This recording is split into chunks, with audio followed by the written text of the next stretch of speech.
other area where people are resistant to Alcoholics Anonymous is in the area of identity. And I talk a lot about identity because I think it's huge.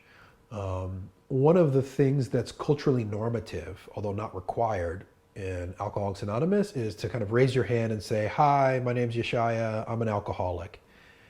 And that label is difficult to swallow as a norm.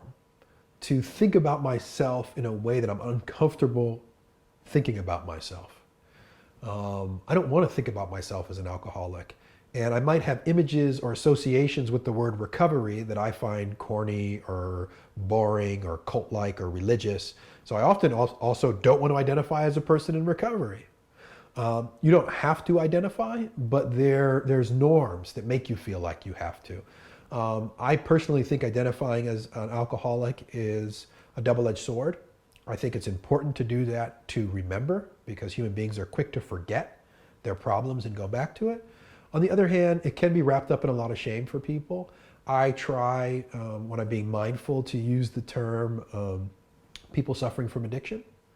And kind of create a little bit of distance there, that I'm suffering from a condition. I'm not the condition, but it's hard. It's a lot of words, so sometimes I use the shorthand. But it's that area of resistance towards changing how I see myself. I think those are actually the big issues that people have with traditional 12-step recovery. Those issues, the issues that people have with 12-step recovery, I think if somebody can sit down and walk through them with a person and kind of hold their hand through that process, they're actually pretty easy to overcome if you have enough time. It's one of the things that we'll do in treatment if somebody's using the 12 steps as their route to recovery.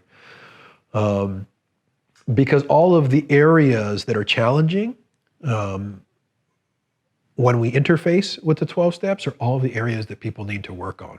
That's why it can be really effective.